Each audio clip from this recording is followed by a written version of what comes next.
ಮುಖ್ಯಮಂತ್ರಿಗಳಾಗಿರ್ತಕ್ಕಂಥ ಸನ್ಮಾನ್ಯ ಸಿದ್ದರಾಮಯ್ಯ ಸಾಹೇಬ್ರೆ, ರೈತರ ಬದುಕಿನಲ್ಲಿ ಮಂದಹಾಸವನ್ನ ತರಬೇಕು, ರೈತರಿಗೆ ಗುಣಮಟ್ಟದ ವಿದ್ಯುತ್ ಕೊಡಬೇಕು ಅಂತಕ್ಕಂಥ ಧ್ಯೇಯ ಇಟ್ಕೊಂಡು 2023ರಿಂದ ಕೇವಲ 2 ವರ್ಷಗಳಲ್ಲಿ ವಿದ್ಯುತ್ ಇಲಾಖೆಯಲ್ಲಿ ಮಹತ್ತರವಾದಂತಹ ಬದಲಾವಣೆಯಿಂದ ತಂದಿರತಕ್ಕಂಥ ಹಿರಿಯರು ಆತ್ಮೀಯರು ಆಗಿರ್ತಕ್ಕಂಥ ಗೌರವಾನ್ವಿತ ಕೆಜೆ ಜಾರ್ಜ್ ಸಾಹೇಬ್ರೆ, ವರ್ಚುವಲ್ ಇದರಲ್ಲಿ ಕಾರ್ಯಕ್ರಮದಲ್ಲಿ ಭಾಗವಹಿಸಿ ತಮ್ಮ ಅಭಿಪ್ರಾಯವನ್ನ ವ್ಯಕ್ತಪಡಿಸಿರ್ತಕ್ಕಂಥ ಹಿರಿಯ ಮಂತ್ರಿಗಳು, ಆತ್ಮೀಯರು, ಕಾನೂನು ಸಚಿವರು, ಕಾನೂನು ಮತ್ತು ಪ್ರವಾಸೋದ್ಯಮ ಇಲಾಖೆ ಸಚಿವರಾಗಿರ್ತಕ್ಕಂಥ ಎಚ್.ಕೆ. ಪಾಟೀಲ್ ಸಾಹೇಬ್ರೆ, ವೇದಿಕೆಯಲ್ಲಿ ಉಪಸ್ಥಿತರಿರ್ತಕ್ಕಂಥ ಈ ಗೌರಿಬಿದನೂರು ವಿಧಾನಸಭಾ ಕ್ಷೇತ್ರದ ಜನಪ್ರಿಯ ಶಾಸಕರು, ಆತ್ಮೀಯರಾಗಿರ್ತಕ್ಕಂಥ ಶ್ರೀ ಪುಟ್ಟಸ್ವಾಮಿ ಗೌಡ್ರೆ, ಮುಖ್ಯಮಂತ್ರಿಗಳ ರಾಜಕೀಯ ಕಾರ್ಯದರ್ಶಿಗಳು, ಹಿರಿಯರು, ಆತ್ಮೀಯರಾಗಿರ್ತಕ್ಕಂಥ ನಜೀರ್ ಅಹಮದ್ ಸಾಹೇಬ್ರೆ, ನಮ್ಮ ಬಾಗೇಪಲ್ಲಿ ವಿಧಾನಸಭಾ ಕ್ಷೇತ್ರದ ಶಾಸಕರು, ಆತ್ಮೀಯರಾಗಿರ್ತಕ್ಕಂಥ ಎಸ್.ಎನ್. ಸುಬ್ಬಾರೆಡ್ಡಿ ಅವರೇ, ನಮ್ಮ ಇಂಧನ ಇಲಾಖೆಯ ಕ್ರೆಡೆಲ್ ಸಂಸ್ಥೆಯ ಅಧ್ಯಕ್ಷರು, ಶೃಂಗೇರಿಯ ಜನಪ್ರಿಯ ಶಾಸಕರು, ಆತ್ಮೀಯರಾಗಿರ್ತಕ್ಕಂಥ ಶ್ರೀ ರಾಜೇಗೌಡ್ರೆ, ನಮ್ಮ ಚಿಕ್ಕಬಳ್ಳಾಪುರ ವಿಧಾನಸಭಾ ಕ್ಷೇತ್ರದ ಶಾಸಕರು, ಆತ್ಮೀಯರಾಗಿರ್ತಕ್ಕಂಥ ಪ್ರದೀಪ್ ಈಶ್ವರ್ ಅವರೇ, ವಿಧಾನ ಪರಿಷತ್ ಸದಸ್ಯರಾಗಿರ್ತಕ್ಕಂಥ ಸ್ನೇಹಿತರಾಗಿರ್ತಕ್ಕಂಥ ಅನಿಲ್ ಕುಮಾರ್ ಅವರೇ, ಶ್ರೀನಿವಾಸ್ ಅವರೇ, ಹಾಗೂ ಗೌರಿಬಿದನೂರು ವಿಧಾನಸಭಾ ಕ್ಷೇತ್ರದ ಮಾಜಿ ಶಾಸಕರು, ಮಾಜಿ ಮಂತ್ರಿಗಳು, ಎಚ್ಎನ್ ಪ್ರಾಧಿಕಾರದ ಅಧ್ಯಕ್ಷರಾಗಿರ್ತಕ್ಕಂಥ ಹಿರಿಯರಾಗಿರ್ತಕ್ಕಂಥ ಶ್ರೀ ಎಚ್.ಎನ್. ಶಿವಶಂಕರ್ ರೆಡ್ಡಿ ಅವರೇ, ಜಿಲ್ಲಾಧಿಕಾರಿಗಳೇ, ಗ್ಯಾರಂಟಿ ಸಮಿತಿಗಳ ಅಧ್ಯಕ್ಷರಾಗಿರ್ತಕ್ಕಂಥ ಯಳವಳ್ಳಿ ರಮೇಶ್ ಅವರೇ, ಕೇಶವ ರೆಡ್ಡಿ ಅವರೇ, ಹಾಗೂ ಗೌರವ್ ಗುಪ್ತಾ ಅವರೇ, ಮಂಜುಳಾ ಮೇಡಮ್ ಅವರೇ, ಶಿವಶಂಕರ್ ಅವರೇ, ನಗರಸಭೆಯ ಅಧ್ಯಕ್ಷರೇ, ಹಾಗೂ ಸಿಇಒ ಅವರೇ, ಎಲ್ಲ ವೇದಿಕೆಯಲ್ಲಿ ಇರ್ತಕ್ಕಂಥ ಎಲ್ಲ ಹಿರಿಯ ಅಧಿಕಾರಿಗಳೇ, ಎಲ್ಲ ಆಹ್ವಾನಿತರೇ, ಹಾಗೂ ಈ ಸಭೆಯಲ್ಲಿ ಪಾಲ್ಗೊಂಡಿರ್ತಕ್ಕಂಥ ಗೌರಿಬಿದನೂರು ವಿಧಾನಸಭಾ ಕ್ಷೇತ್ರದ ವ್ಯಾಪ್ತಿಯ ಎಲ್ಲ ರೈತ ಬಂಧುಗಳೇ, ತಾಯಂದಿರೇ ಮತ್ತು ಜಿಲ್ಲೆಯ ವಿವಿಧ ಭಾಗಗಳಿಂದ ಬಂದಿರತಕ್ಕಂಥ ಎಲ್ಲ ಹಿರಿಯರೇ, ರೈತ ಬಂಧುಗಳೇ, ಮಾಧ್ಯಮ ಮಿತ್ರರೇ ಮತ್ತು ಸ್ನೇಹಿತರೇ, ಹೆಚ್ಚಿನ ಸಮಯ ತೆಗೆದುಕೊಳ್ಳೋದಿಲ್ಲ. ಇದು ಒಂದು ರೀತಿ ಬಯಲುಸೀಮೆಯ ಭಾಗಕ್ಕೆ ಒಂದು ರೀತಿ ವರದಾನವಾಗಿ ಕುಸುಮ್ ಸಿ ಯೋಜನೆ ಇವತ್ತು ಬಂದಿದೆ. ಕೇಂದ್ರ ಸರ್ಕಾರ ಪ್ರಧಾನಮಂತ್ರಿಗಳ ನಾಯಕತ್ವದಲ್ಲಿ ಇದು ಕುಸುಮ್ ಸಿ ಅಂತಕ್ಕಂಥ ಯೋಜನೆ ಇಡೀ ದೇಶ ವ್ಯಾಪ್ತಿಯಲ್ಲಿ ಅನುಷ್ಠಾನ ಮಾಡತಕ್ಕಂಥ ಒಂದು ಪ್ರಯತ್ನ. ಈಗಾಗಲೇ ಮುಖ್ಯಮಂತ್ರಿಗಳು ಹೇಳಿದಾಗೆ 2019 ಪ್ರಾರಂಭ ಆಗಬೇಕಾಗಿತ್ತು, 2021ರಲ್ಲೂ ಇದಕ್ಕೆ ಹೆಚ್ಚಿನ ರೀತಿಯಲ್ಲಿ ಚಾಲನೆ ಕೊಡುವಂತ ಕೆಲಸ ಆಗಲಿಲ್ಲ. ಆದ್ರೆ ನಮ್ಮ ಮಂತ್ರಿಗಳು, ಮಾನ್ಯ ಮುಖ್ಯಮಂತ್ರಿಗಳ ಸಹಕಾರದೊಂದಿಗೆ, ಇವತ್ತು ನಮ್ಮ ಕಂದಾಯ ಸಚಿವರ ಸಹಕಾರದೊಂದಿಗೆ ಇವತ್ತು ಹಲವಾರು ಭಾಗಗಳಲ್ಲಿ ರಾಜ್ಯದಲ್ಲಿ 2400 ಮೆಗಾವ್ಯಾಟ್ ವಿದ್ಯುತ್ ಉತ್ಪಾದನೆ ಮಾಡತಕ್ಕಂಥದ್ದಕ್ಕೆ ಚಾಲನೆ ಕೊಡುವಂತ ಒಂದು ಪ್ರಯತ್ನ ಮಾಡಿದ್ರು. ಹಲವಾರು ಕಡೆ ಸರ್ಕಾರಿ ಜಾಗವನ್ನ ಈ ಒಂದು ಕಾರ್ಯಕ್ಕೆ ಕೊಡತಕ್ಕಂತ ಪ್ರಯತ್ನ ಆಗಿದೆ. ಅದರ ಜೊತೆಯಲ್ಲಿ ಖಾಸಗಿಯವರ ಜಮೀನನ್ನ ಗುತ್ತಿಗೆಗೆ ಪಡೆದು 25 ವರ್ಷಗಳ ಗುತ್ತಿಗೆಗೆ ಪಡೆದು ಇವತ್ತು ಈ ಒಂದು ಕಾರ್ಯಕ್ರಮ ಯಶಸ್ವಿಯಾಗಿ ಅನುಷ್ಠಾನ ಆಗ್ತಾ ಇದೆ. ತಮಗೆ ಗೊತ್ತಿದೆ, 2023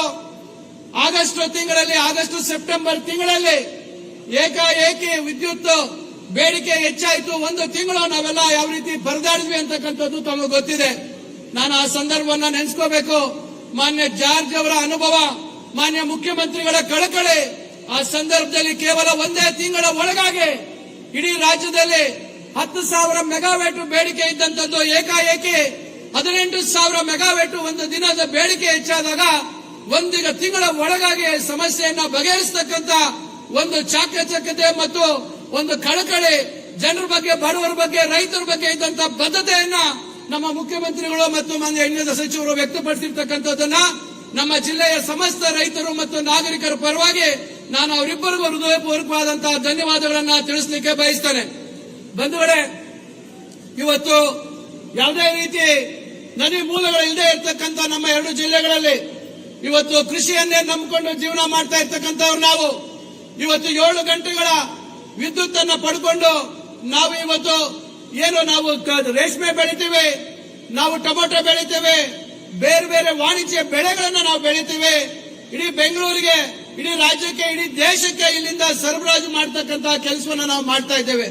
ಆದ್ರೆ 1500, 1600 ಅಡಿಯಲ್ಲಿ ಬೋರ್ವೆಲ್ ಕೊರೆಸಿ ನಾವು ಆ ನೀರನ್ನು ಹೊರ ತೆಗೆದು ನಾವು ಇವತ್ತು ನಾಡಿನ ಜನರ ಹಸಿವನ್ನು ನೀಗಿಸ್ತಕ್ಕಂತ ಒಂದು ಪ್ರಯತ್ನ ನಮ್ಮ 2 ಜಿಲ್ಲೆಗಳಿಂದ ಆಗ್ತಾ ಇದೆ.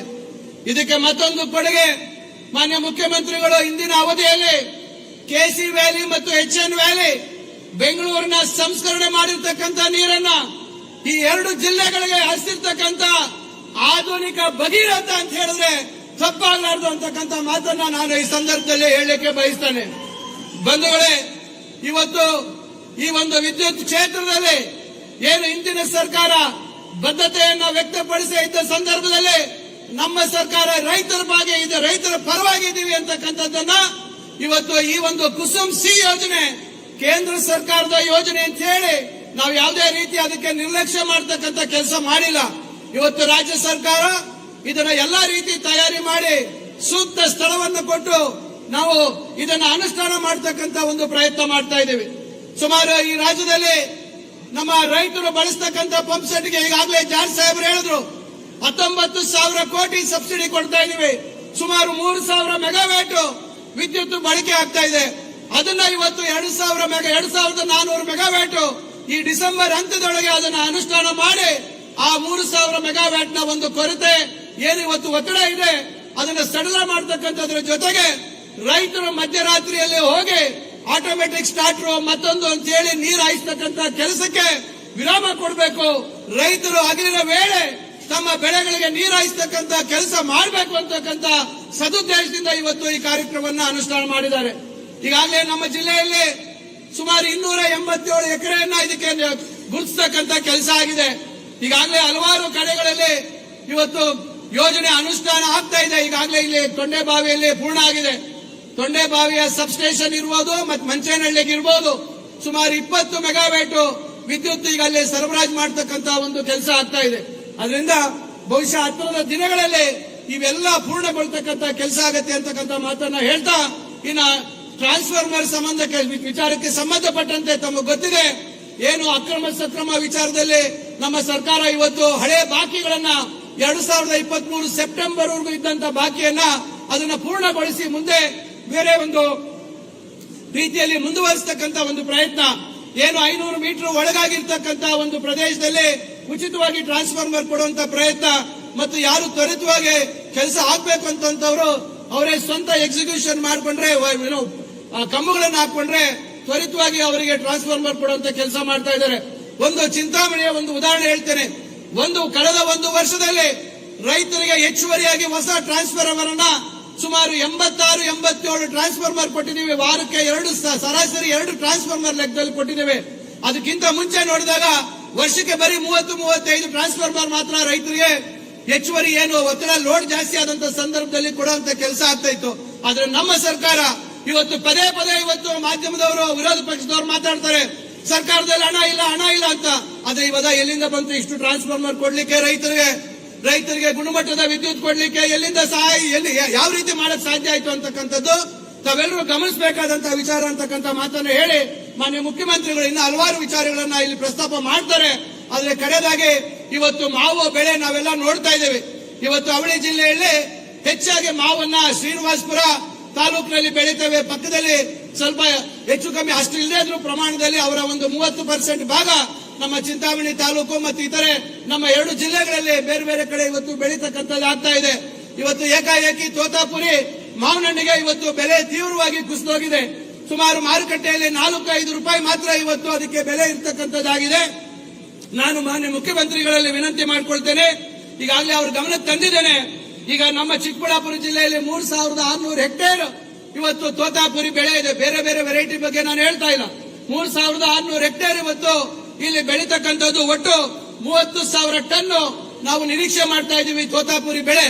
ಅದೇ ರೀತಿ ಕೋಲಾರ ಜಿಲ್ಲೆಯಲ್ಲಿ ಹೆಚ್ಚಾಗಿ ಶ್ರೀನಿವಾಸಪುರದಲ್ಲಿ 31,300 ಹೆಕ್ಟೇರ್ ಪ್ರದೇಶದಲ್ಲಿ ಇವತ್ತು ತೋತಾಪುರಿ ಬೆಳೆಯನ್ನ ಇಟ್ಟಿದ್ದಾರೆ. ಈಗ ಅಲ್ಲಿ 2,70,853 ಟನ್ ಇವತ್ತು ನಾವು ನಿರೀಕ್ಷೆ ಮಾಡ್ತಾ ಇದ್ದೀವಿ. ಪಕ್ಕದ ನೆರೆಯ ಆಂಧ್ರದ ಭಾಗದಲ್ಲಿ ಈಗಾಗಲೇ ನಾವು ಮಾಧ್ಯಮದಲ್ಲಿ ನೋಡಿದೆ, ಕರ್ನಾಟಕದಿಂದ ವಿಶೇಷವಾಗಿ ಶ್ರೀನಿವಾಸಪುರದಿಂದ ಮಾವನ್ನ ಅಲ್ಲಿಗೆ ರಫ್ತು ಮಾಡುವಂತದ್ದು ಅಥವಾ ಅಲ್ಲಿಗೆ ಸಾಗಾಣಿಕೆ ಮಾಡಿ ಮಾರುಕಟ್ಟೆಗೆ ಹೋಗುವಂತದ್ದನ್ನ ಅವರು ಅಲ್ಲಿರ್ತಕ್ಕಂಥ ಪ್ರೊಸೆಸಿಂಗ್ ಯೂನಿಟ್ಸ್ ಮತ್ತೊಬ್ರು ಅದನ್ನು ಪಡಿಬಾರದು ಅಂತಕ್ಕಂಥ ನಿಷೇಧವನ್ನು ಹೇರಿದ್ದಾರೆ ಅಂತಕ್ಕಂಥದ್ದು. ಮತ್ತು ನೆರೆಯ ಆಂಧ್ರದಲ್ಲಿ ಇವತ್ತು 1 ಕೆಜಿಗೆ ಆ ಸರ್ಕಾರ 4 ರೂಪಾಯಿ ಬೆಂಬಲ ಬೆಲೆಯನ್ನ ಘೋಷಿಸಿದೆ. ನಾನು ಮಾನ್ಯ ಮುಖ್ಯಮಂತ್ರಿಗಳಲ್ಲಿ ವಿನಂತಿಸಿಕೊಳ್ತೇನೆ, 2 ಜಿಲ್ಲೆ ಅಥವಾ ರಾಜ್ಯದ ಮಾವು ಬೆಳೆಗಾರರಿಗೆ ವಿಶೇಷವಾಗಿ ತೋತಾಪುರಿ ಬೆಳೆ ಮಾವಿಗೆ ತಾವು ನಮ್ಮ ಸರ್ಕಾರದಿಂದ 4 ರೂಪಾಯಿಯನ್ನ ಬೆಂಬಲ ಬೆಲೆಯಾಗಿ ತಾವು ಪರಿಗಣಿಸಬೇಕು, ಅದನ್ನ ತಾವು ಘೋಷಣೆ ಮಾಡಬೇಕು ಅಂತ ಹೇಳಿ ಈ 2 ಜಿಲ್ಲೆಗಳ ಮಾವು ಬೆಳೆಗಾರರ ಪರವಾಗಿ ನಾನು ಈ ಸಂದರ್ಭದಲ್ಲಿ ಮಾನ್ಯ ಮುಖ್ಯಮಂತ್ರಿಗಳಲ್ಲಿ ಕಳಕಳಿಯಾಗಿ ಪ್ರಾರ್ಥನೆ ಮಾಡಿಕೊಳ್ತೇನೆ. ಮತ್ತು ನಾನು ಮಾನ್ಯ ಮುಖ್ಯಮಂತ್ರಿಗಳಿಗೆ ಹೃದಯಪೂರ್ವಕವಾದಂತಹ ಧನ್ಯವಾದಗಳನ್ನ ಸಲ್ಲಿಸಲಿಕ್ಕೆ ಬಯಸ್ತೇನೆ. ಬರ್ತಕ್ಕಂತ ಏನೋ ಈ ವಾರ ಅಲ್ಲ, ಬರೋ ಮುಂದಿನ ವಾರ 2025 ಜೂನ್ 19ನೇ ತಾರೀಕು ಒಂದ್ ರೀತಿ ನಮ್ಮ ಜಿಲ್ಲೆಗೆ ಚರಿತ್ರೆಯಲ್ಲಿ ಉಳಿತಕ್ಕಂತ ಒಂದು ಸಂದರ್ಭ. ನಮ್ಮ ನಂದಿ ಗಿರಿಧಾಮ ಏನು ಪ್ರಖ್ಯಾತ ನಂದಿ ಗಿರಿಧಾಮದಲ್ಲಿ ಸಂಪುಟದ ಸಭೆಯನ್ನ ಏರ್ಪಡಿಸತಕ್ಕಂತ ತೀರ್ಮಾನ ಮಾನ್ಯ ಮುಖ್ಯಮಂತ್ರಿಗಳು ತೆಗೆದುಕೊಂಡಿದ್ದಾರೆ. ಬಹುಶಃ ನಮ್ಮ ಜಿಲ್ಲೆಗೆ ನಮ್ಮ ಈ ಒಂದು ಭಾಗ ಬೆಂಗಳೂರು ಡಿವಿಷನ್ಗೆ ಸಂಬಂಧಿಸಿದಂತೆ ಹಲವಾರು ನಮ್ಮ ಬೇಡಿಕೆಗಳು ಯೋಜನೆಗಳಿಗೆ ಅವರು ಸಕಾರಾತ್ಮಕವಾಗಿ ಆ ಒಂದು ಸಂಪುಟದ ಸಭೆಯಲ್ಲಿ ಅವರು ತೀರ್ಮಾನಗಳನ್ನ ಕೊಟ್ಟು ನಮಗೆ ಹಲವಾರು ವರ್ಷಗಳಿಂದ ಇರ್ತಕ್ಕಂಥ ಹಲವಾರು ಬೇಡಿಕೆಗಳಿಗೆ ಅವರು ಮಾನ್ಯತೆ ಕೊಡ್ತಾರೆ ಅಂತಕ್ಕಂಥ ಒಂದು ವಿಶ್ವಾಸ ಇದೆ. ಅದರಿಂದ ಮತ್ತೊಮ್ಮೆ ನಮ್ಮ ಜಿಲ್ಲೆಗೆ ಮಾನ್ಯ ಮುಖ್ಯಮಂತ್ರಿಗಳು ಬಹಳಷ್ಟು ಅಭಿಮಾನ ಇಟ್ಕೊಂಡು ಹಲವಾರು ಕಾರ್ಯಕ್ರಮಗಳನ್ನ ಮಂಜೂರು ಮಾಡಿದ್ದಾರೆ. ಈಗಾಗಲೇ ಶಿಡ್ಲಘಟ್ಟದಲ್ಲಿ 200 ಕೋಟಿ ಹೈಟೆಕ್ ಸಿರಿಕಲ್ಚರ್ ಮಾರ್ಕೆಟ್ ಈಗಾಗಲೇ ಎಲ್ಲ ಪ್ರಕ್ರಿಯೆಗಳಾಗಿದೆ. ಮುಂದಿನ ತಿಂಗಳಲ್ಲಿ ಅವರ ಸಮಯವನ್ನ ತಗೊಂಡು ನಾವು ಅದಕ್ಕೆ ಶಂಕುಸ್ಥಾಪನೆಯನ್ನ ನೆರವೇರಿಸತಕ್ಕಂಥ ಕೆಲಸ ಮಾಡ್ತೇವೆ.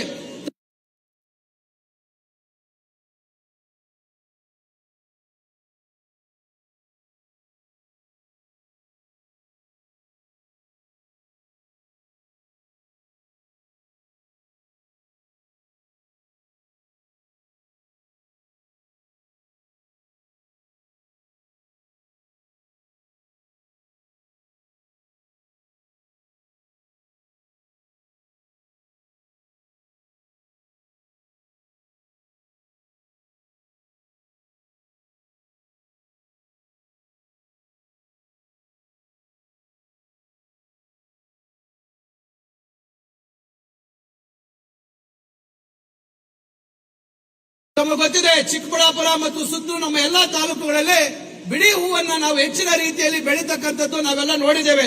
ಈಗಾಗಲೇ ಚಿಕ್ಕಬಳ್ಳಾಪುರದಲ್ಲಿ 20 ಎಕರೆ ಪ್ರದೇಶವನ್ನ ಗುರುತಿಸಿ 140 ಕೋಟಿಗೆ ಒಂದು ಯೋಜನೆಯನ್ನ ಹೈಟೆಕ್ಸ್ ಏನು ಫ್ಲವರ್ ಮಾರ್ಕೆಟ್ ಅನ್ನ ಮಾಡುವಂತದಕ್ಕೆ ಈಗಾಗಲೇ ಕ್ಯಾಬಿನೆಟ್ ಅಲ್ಲಿ ನಮ್ಮ ಇದರಲ್ಲಿ ಏನು ಆಯವ್ಯಯದಲ್ಲಿ ಮಾನ್ಯ ಮುಖ್ಯಮಂತ್ರಿಗಳು ಅದನ್ನ PPP ಮಾಡಲಲ್ಲಿ ಮಾಡಬೇಕು ಅಂತ ಹೇಳಿದ್ರು. ನಾನು ಅವರ ಮನವೊಲಿಸಿದ್ದೀನಿ, ಅವರು ಒಪ್ಪಿದ್ದಾರೆ. ಅದನ್ನ ನಬಾರ್ಡ್ ಯೋಜನೆಯಲ್ಲಿ 140 ಕೋಟಿ ನಮ್ಮ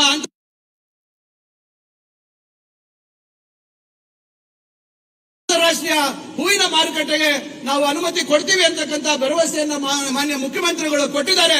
ಅದ್ರ ಜೊತೆಯಲ್ಲಿ ಇನ್ನು ಹಲವಾರು ವಿಷಯಗಳಿದಾವೆ, ನಾನು ಎಲ್ಲ ಇಲ್ಲಿ ಪ್ರಸ್ತಾಪ ಮಾಡೋದಿಲ್ಲ. ನಾನು ಮಾನ್ಯ ಮುಖ್ಯಮಂತ್ರಿಗಳಲ್ಲಿ ವಿನಂತಿ, ನಾವೆಲ್ಲರೂ ಇವತ್ತು ನಿಮ್ಮನ್ನ ನೆಚ್ಚಿಕೊಂಡಿದ್ದೀವಿ.